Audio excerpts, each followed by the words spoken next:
The blood on the delivery bag was the only thing Tae-guk saw. He spotted it the moment Imani Carter stepped into the dim light of the alleyway that rainy Thursday evening. Her dark skin was slick with rain, but the crimson staining her knuckles didn't wash away. Tae-guk's hand froze mid-motion as he reached for the encrypted briefcase his lieutenants had just retrieved. A multi-million-dollar territory war was hanging in the balance, but the world stopped. "Who made you bleed?" His voice didn't just break the silence, it commanded the rain to stop. "Before we go further, you need to pay attention. What this monster does for a stranger will change everything you think you know about him. Drop a dragon in the comments if you're ready for the rest." Imani's fingers trembled, her grip tightening on the thermal bag. "It's nothing, Mr. Nam. Just a trip on the stairs. I have your order." Tae-guk stepped out from the shadow of his umbrella. 6 feet of lethal elegance in a bespoke black suit, flanked by 4 men who could end a life without blinking. The city's neon lights reflected in the puddles, but his eyes, cold and predatory, were locked on the girl who had been delivering his meals for 3 weeks. The girl he had strictly told his men was off-limits for conversation. "You are a terrible liar," he said, closing the distance in 2 heavy, deliberate strides. Imani flinched, a small, instinctive pullback that signaled a history of being hit. That tiny movement ignited a primal rage behind Tae-guk's ribs. "It's not your business, sir," she whispered, looking at his polished shoes. "Everything in my city is my business." His jaw tightened until it looked like stone. "Look at me, Imani." When she finally lifted her gaze, Tae-guk didn't just see the blood. He saw the hyper-independence she used as armor. He saw a woman who was used to suffering in silence because she thought no one was coming to save her. He realized then that he wasn't just going to pay for his dinner, he was going to burn down whoever touched her. The air in the room was thick with the scent of antiseptic and something metallic, a sharp contrast to the velvet opulence of the furnishings. Imani lay motionless, her breath hitching as a man in a crisp white coat moved with terrifying efficiency. He didn't speak, he only worked, his hands steady as he cleaned the jagged tear along her shoulder. Every time the stinging liquid hit her skin, her eyes darted toward the corner of the room where Tae-guk stood. He was a silhouette against the floor-to-ceiling windows, watching the city lights of Seoul flicker like dying embers. He hadn't said a word since they arrived, yet his presence felt like a physical weight pressing down on her chest. He wasn't just a man who had saved her, he was the gravity in the room, pulling everything toward his cold, dark center. "The stitches will be neat," the doctor finally murmured, his voice devoid of comfort. "There will be a scar, but it will be faint." Imani looked at the tray of gleaming instruments and then back at Tae-guk. The realization hit her with the force of a physical blow. This wasn't a hospital, and this wasn't a chance encounter. The clinical precision of the treatment, the silent guards at the door, and the way the doctor bowed before exiting all pointed to a singular, terrifying truth. She wasn't a guest, she was a salvaged prize. As the door clicked shut, Tae-guk finally turned. He crossed the room with a predator's grace, stopping just inches from the bed. He reached out, his thumb tracing the line of her jaw with a touch that was unexpectedly soft, yet sent a shiver of pure ice down her spine. "You're trembling," he observed. His voice was a low, melodic hum that masked the jagged edges of his soul. "The danger is gone, Imani. You are under my protection now." She looked into his eyes, dark, bottomless pools that reflected no light, and felt a hollow ache in her gut. He spoke of mercy, but she saw the truth written in the stillness of his expression. The men who had attacked her were gone, likely erased from existence by a flick of this man's wrist. But in escaping the wolves, she had crawled directly into the dragon's den. She wasn't safe. She was merely claimed. The mercy he offered was a gilded cage, and as he smiled, a slow, dangerous curve of the lips, Imani realized that the monster she feared wasn't lurking in the shadows anymore. He was standing right in front of her, holding her life in the palm of his hand. The neon hum of the Sector 4 market felt more abrasive than usual, a jagged vibration that rattled Tae-guk's teeth. He found Imani tucked away in the back of her father's workshop, her hands trembling as she tried to sort through a pile of rusted capacitors. The smell of ozone and old grease usually felt like home here, but today, it was choked by the scent of cheap, synthetic cigars, the unmistakable calling card of the vulture. He was here again, wasn't he? Tae-guk's voice was low, cutting through the rhythmic clatter of the cooling fans. Imani didn't look up, but her shoulders hitched. It's just business, Guk. The interest rates in the lower rim don't follow the laws of physics. They just grow. Tae-guk stepped deeper into the shadows of the workshop, his eyes catching the bruise blooming like a dark orchid against her forearm. His blood turned to liquid nitrogen. The vulture, a mid-level parasite named Kalen who scavenged on the desperation of the district, wasn't known for patience, but he was known for keeping his hands clean by making others do the dirty work. To see his mark on Imani meant the situation had shifted from a financial burden to a predator's hunt. He didn't just come for the credits, Tae-guk said, his hand resting on the hilt of the vibroblade concealed beneath his coat. What did he say? Imani finally looked at him, her dark eyes swimming with a mixture of exhaustion and terror. He wants the deed to the shop. He says if my father doesn't sign by the next cycle, he'll start taking payment in physical assets. Guk, he brought 2 enforcers this time. They broke the terminal in the front. They told Mama that if she goes to the peacekeepers, they'll burn the block with us inside. The air in the room felt thin. Tae-guk looked at the workspace, the place where he'd learned to tinker, the place that had kept his belly full when the streets were empty. It was a sanctuary being dismantled by a man who saw lives as entries on a ledger. The vulture didn't just want the money, he wanted the soul of the neighborhood, one debt at a time. He's a scavenger, Imani. He only bites when he thinks the prey is too weak to snap back, Tae-guk murmured, reaching out to steady her hands. The heat of his anger was a sharp contrast to the cold calculation beginning to take shape in his mind. Don't, she whispered, sensing the shift in his posture. He's protected by the syndicate. If you touch him, you're dead. We'll find a way. We'll work double shifts at the docks. Tae-guk didn't answer. He looked at the bruised skin on her arm and the way her father's hands shook in the next room as he tried to sweep up the glass from the shattered terminal.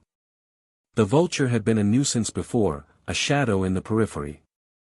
Now, he was a cancer. As Tae-guk turned to leave, the heavy silence of the workshop followed him. He knew the cost of crossing the syndicate, but he also knew the cost of doing nothing. Some debts were written in digital credits, but this one, the one reflected in the fear in Imani's eyes, was a debt that could only be settled in red. The heavy iron gates of the Sterling estate didn't just close, they sealed with a finality that echoed through the marble foyer. To the world outside, it was a gesture of ultimate security, a high-walled sanctuary against the rising storm. To Imani, it sounded like the clicking of a lock. She stood by the floor-to-ceiling windows of the drawing room, her fingers tracing the intricate patterns of the silk screens that lined the walls. They were beautiful, hand-painted cranes frozen in mid-flight against a backdrop of gold leaf. They were also stationary, grounded by the very elegance that defined them. It's for your own safety, Imani, Julian had said earlier, his voice smooth and indisputable. Until the heat dies down, this is the only place I can ensure you're untouched. Safety, she realized, felt remarkably like a velvet-lined box. The estate was a masterpiece of curated silence. Every meal was delivered by staff who moved like ghosts, every corridor was a gallery of priceless artifacts that seemed to watch her pass with indifferent eyes. She wandered from the library to the conservatory, her footsteps muffled by rugs that cost more than her first apartment, feeling the suffocating weight of protection. She tried to open a window in the morning room, craving the bite of the autumn air, but the latch remained firm, security sensors were active, the maid informed her with a polite, empty smile. Imani was a guest of honor who wasn't allowed to breathe the outside air. She felt the edges of her identity beginning to fray, softened by the forced leisure and the lack of agency. From the terrace, she could see the city skyline in the distance, a hazy silhouette of the life she had been plucked from. Out there, things were messy, loud, and dangerous, but they were real. Here, she was a centerpiece, a delicate silk screen position just right to catch the light. Julian checked on her in the evenings, his touch lingering on her shoulder, his eyes searching hers for gratitude. She gave him the smiles he expected, but internally, she was counting the bars of her gilded cage, wondering if the crane on the wall ever dreamed of breaking the silk. The air in the council chamber was thick with the scent of cold stone and aged tobacco, a sharp contrast to the warmth of the small apartment Tae-guk had left only an hour ago. He sat at the head of the obsidian table, his posture rigid, feeling the weight of 6 pairs of eyes tracking his every breath. "The girl is a liability, Tae-guk," Jin-sung said, his voice scraping like gravel against the quiet. He was the eldest of the lieutenants, a man who measured loyalty in blood and profit. "We didn't build this empire so you could play house with it, a distraction from the outside." Tae-guk didn't flinch, though the word distraction felt like a physical blow. He leaned forward, the soft light of the chandelier catching the sharp line of his jaw. "Imani is not your concern. She knows nothing of the inner workings. She is isolated from the business." "Isolation is a fairy tale," snapped Min-ho, the youngest and most volatile of the group. He slammed a folder onto the table, the sound echoing through the vaulted ceiling. "The rival factions are already whispering. They see a soft spot, a bruise they can press until you break. Every minute she spends under your protection is a minute our enemies spend planning how to use her against us." The tension in the room ratcheted higher. Tae-guk felt the familiar coldness of his position settling back into his bones, the mask of the leader hardening over the man who had, just that morning, shared a quiet coffee with Imani. He could still see the way she laughed at his bad jokes, a sound that felt increasingly like a memory from a different life. "She is under my personal guard," Tae-guk stated, his voice dropping to a dangerous, low vibrato. "If any of you believe my judgment is compromised, speak it now." Jin-sung stood slowly, leaning over the table. The elder man's face was a roadmap of scars and hard-won lessons. "This isn't about your strength, boy. It's about the reality of the crown. You cannot keep one foot in the light and the other in this darkness. It will tear you apart, and it will bury us with you." He paused, letting the silence settle like ash. "Dispose of the girl. Pay her off, send her across the ocean, or silence her permanently. We don't care which, so long as she is gone by the week's end. Do not make us choose between our loyalty to you and the survival of this council." Tae-guk watched them file out one by one, leaving him alone in the freezing silence. The ultimatum hung in the air, a shadow he couldn't outrun. He looked at his hands, the same hands that had held Imani's face so gently, and realized they were already stained with the choice he was being forced to make. The roar of the motorcade was a low, rhythmic thrum that vibrated through the pavement, a stark contrast to the rattling chain of Imani's bicycle. She pedaled harder, her breath hitching in the humid air, but the weight behind her wasn't the delivery thermal bag, it was the presence of 5 black SUVs trailing her at a respectful, yet stifling, distance. Tae-guk sat in the lead vehicle, his silhouette sharp against the tinted glass. He didn't need to speak, the sheer gravity of his presence did the work for him. To anyone else, it looked like a high-level diplomatic escort. To Imani, it felt like being followed by a storm cloud that refused to break. As she turned onto the narrow alleyway of the 4th District, 3 figures stepped out from the shadows near a dumpster. It was the same group that had cornered her last Tuesday, the ones who had slashed her tires and snatched her tips. The leader, a tall kid with a permanent sneer, stepped into the center of the path, arms crossed, waiting for her to falter. He didn't see the motorcade until the lead SUV's grille was inches from his chest. The screech of tires wasn't loud, but the sudden silence that followed was deafening. The back doors of the SUVs clicked open in perfect unison. Men in tailored charcoal suits stepped out, not reaching for weapons, but simply standing with the kind of practiced stillness that signaled immediate danger. Tae-guk stepped out last. He didn't look at the bullies. He didn't even acknowledge their existence. He walked toward Imani, his gaze fixed solely on the loose strap of her delivery bag. He reached out, his gloved fingers tightening the buckle with a meticulous, quiet care. The leader of the group tried to swallow, but his throat had gone dry. He took a stuttering step backward, his bravado evaporating as he realized these men weren't police, they were something much more permanent. One look from the lead bodyguard sent the trio scrambling into the shadows, their footsteps echoing in a panicked retreat.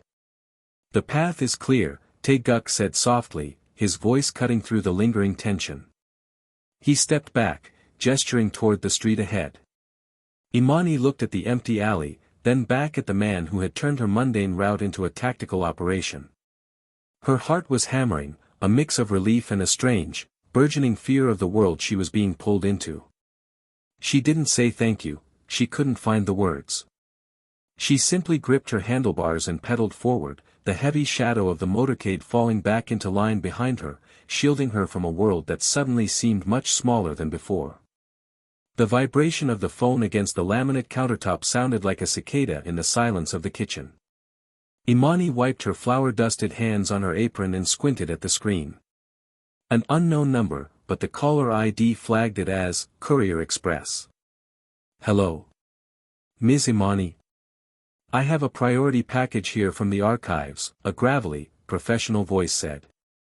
"The digital signature failed on our end, and since it's marked high sensitivity, I can't leave it at the gate. I'm parked just outside the east perimeter." Imani's heart gave a small, hopeful thump. She had been waiting weeks for the sealed records regarding her father's final assignment. If they were finally here, she couldn't afford a delivery delay. "I'll be right there. Give me 2 minutes." The afternoon air was thick and humid, clinging to her skin as she jogged down the gravel driveway. A nondescript black van sat idling near the rusted mailboxes, its engine a low, rhythmic thrum. As she approached, the side door slid open with a metallic hiss. "Sign here, please," a man said, stepping down. He held a sleek tablet, but his eyes weren't on the screen. They were scanning the tree line behind her. "Where's the—" Imani didn't finish the sentence. Before she could recoil, a second man stepped from the shadows of the van's interior. The air was suddenly forced from her lungs as a heavy hand clamped over her mouth, and the sharp, medicinal scent of a sedative-soaked rag pressed against her face. She thrashed, her heels digging into the dirt, but the world was already dissolving into gray, hazy jagged edges. When the fog finally cleared, the first thing Imani felt was the cold. Not the chill of an air conditioner, but the deep, bone-deep dampness of stone. She was seated in a high-backed wooden chair, her wrists bound not with rope, but with heavy, biting zip ties. "The pulse is stabilizing," a voice remarked. It was cultured, precise, and entirely devoid of warmth. Imani blinked, forcing her vision to focus. She wasn't in a basement, but a conservatory. Massive glass panes looked out over a rain-swept valley she didn't recognize. In the center of the room, surrounded by dying orchids and ancient, leather-bound ledgers, sat Elder Kong. He looked older than he did in the news broadcasts, thinner, his skin like yellowed parchment stretched over a bird's skull. He didn't look up from the tea he was pouring. The steam rose in a delicate, mocking curl. "You have your father's eyes, Imani," Kong said, finally lifting his gaze. His eyes were milky with cataracts, yet they seemed to pierce right through her. "But you lack his discretion." He knew when to stop digging. "You, on the other hand, seem intent on unearthing things that were buried for the protection of us all." Imani tried to speak, her throat feeling like it was lined with glass. You killed him." Kong smiled, a slow, terrifying movement of his lips. "I preserved a legacy. There is a difference. And now, you are going to tell me exactly how much of that legacy you've shared with your friends." The velvet silence of the penthouse was the first thing to shatter. It didn't break with a bang, but with the wet, heavy thud of a body hitting marble. Tae-guk didn't break his stride, his polished Oxford stepping over the unconscious guard without a glance. He didn't look like a man in a rage, he looked like a god of industry finishing a day's work, his suit jacket buttoned, his expression a mask of chilling, porcelain stillness. But beneath that stillness was a tectonic shift. For years, he had played the role of the legitimate businessman, burying the monster deep beneath layers of silk and legal filings. Tonight, the monster was breathing. He reached the heavy mahogany doors of the inner sanctum. Two men stood there, their hands flying to their holsters. Tae-guk was faster, not with a gun, but with the sheer, terrifying momentum of a man who had nothing left to lose. He caught the first man's wrist, the snap of bone echoing like a dry twig, and used the momentum to drive his palm into the second man's throat. There was no shouting. No cinematic threats. Tae-guk moved through the hallway like a shadow passing over a grave. When he entered the main office, the thief, a mid-level associate who thought he could leverage a woman's life for a debt, didn't even have time to stand up. Tae-guk dragged him across the desk by his tie. The sound of glass shattering and pens scattering was the only music to the interrogation. "I have spent a lifetime perfecting the art of mercy," Tae-guk whispered, his voice vibrating with a low, predatory hum. He leaned in, his face inches from the trembling man's. "But you didn't steal money. You stole my air. You stole the only thing that makes me want to stay in the light." He didn't hit him. Instead, he pressed a single thumb into the nerve cluster behind the man's ear, a calculated application of agony that turned the man's scream into a choked gasp. Tae-guk's eyes weren't filled with fire, they were voids, cold and empty, reflecting the absolute power of the underworld throne he had tried to vacate. "Where is she?" The man blubbered a name, a warehouse district, a pier. Tae-guk let go, and the man collapsed like a puppet with cut strings. Tae-guk pulled a pristine white handkerchief from his pocket and wiped a stray smudge of blood from his cuff. He didn't look back as he walked out. The silence returned to the room, heavier than before, pregnant with the knowledge that the Mafia King hadn't just returned, he had burned the bridge back to humanity. As he stepped into the rain-slicked night and climbed into the back of the black sedan, his phone buzzed. He didn't answer. He watched the city lights blur into streaks of cold neon. He had been a businessman, a lover, a ghost. But as the car sped toward the docks, Tae-guk accepted the truth: for her, he would be the devil himself. The rain didn't just fall, it claimed the city, turning the neon lights of Seoul into blurred smears of violet and gold against the asphalt. Inside the car, the world was reduced to the rhythmic, hypnotic thrum of water against the roof. Tae-guk sat beside her, his silhouette sharp and unyielding, smelling of expensive tobacco and the cold ozone of the storm. He didn't look at her when he spoke. He simply reached into the footwell and placed two items on the leather console between them. The sound of the first, a heavy, nylon duffel bag, was a dull thud that spoke of weight and finality.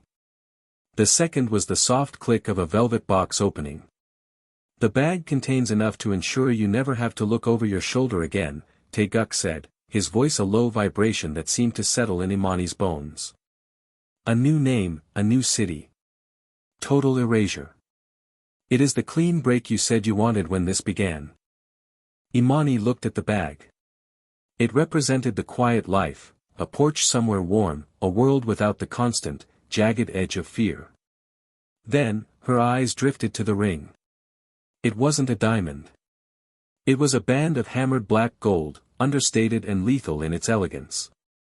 It wasn't a promise of a happy ending, it was a brand. To take it was to step fully into the shadow of his world, to become the silent partner to a man who had more enemies than friends. The silence stretched, thick with the scent of rain and the unspoken history of the last few months. Imani felt the phantom weight of the choices she had already made, the lies she'd told for him, the blood she'd helped him scrub away. "And if I stay?" she whispered, finally meeting his gaze. Tae-guk turned his head. His eyes were dark, unreadable pools reflecting the flickering streetlights. "Then you are no longer a guest in my house. You are the house itself. My debts become yours. My wars become yours." He didn't offer a hand. He didn't offer a hollow confession of love. He offered the truth of what they were, two broken things that fit together only in the dark. Imani reached out. Her fingers brushed the cold nylon of the bag for a fleeting second, acknowledging the ghost of the woman who might have lived a peaceful life. Then, with a steady hand, she reached past it. She took the ring and slid it onto her finger. It felt heavy, a beautiful, golden shackle. Tae-guk didn't smile, but the tension in his shoulders finally snapped. He reached out, his thumb tracing the line of her jaw before hooking behind her neck to pull her close. "Drive," he commanded the driver, never taking his eyes off her. Outside, the rain continued to wash the world away, but inside the car, the path was finally clear. The heavy bronze doors of the High Council chamber didn't creak when Imani pushed them open, they glided with a silent, predatory grace that matched her own. The air inside was thick with the scent of aged parchment and the metallic tang of old power. 12 figures sat in the shadows of the tiered dais, their faces obscured, but their collective gaze felt like a physical weight against her skin. At the center of the room stood the obsidian table where destinies were signed away. Imani approached it without hesitation, her boots clicking a steady, rhythmic pulse against the marble floor. She carried a small, leather-bound cylinder, the package that had cost so much blood and even more silence. "You are late, Imani," a voice rasped from the darkness. It was the elder, the one who had watched her grow from a street urchin into the vulture's shadow. "I am exactly where I need to be," she replied, her voice steady and devoid of the fear they expected. She placed the cylinder on the stone surface. It looked small, almost insignificant, against the vastness of the hall. With a deft flick of her wrist, she broke the wax seal, a sigil of a bird in flight, and slid the contents across the table. The parchment unfurled. It wasn't a list of targets or a map of hidden assets. It was a formal abdication, signed in the vulture's own shaky, distinctive hand. The retirement papers didn't just signal the end of a career, they signaled the end of an era. The man who had ruled the city's underbelly for 40 years was gone, moved to a quiet villa far from the reach of the council's daggers, leaving a vacuum that screamed to be filled. "The vulture has flown," Imani said, her eyes scanning the silhouettes above her. "And he has left his talons behind." A murmur rippled through the council. They had expected a transition of power to be a messy, bloody affair, yet here it was, contained in ink and dead silence. "And who speaks for the nest now?" the elder asked, leaning forward into the sliver of moonlight hitting the table. Imani didn't blink. She reached up and unfastened the dark cloak from her shoulders, letting it pool at her feet like a shadow she had finally outgrown. Beneath it, her armor caught the light, polished and lethal. She didn't need to claim the title, the way she held their gaze told them everything they needed to know. The old bird was dead, and a new queen had claimed the sky. "I do," she said. The silence that followed wasn't one of protest, but of recognition. The transition was complete.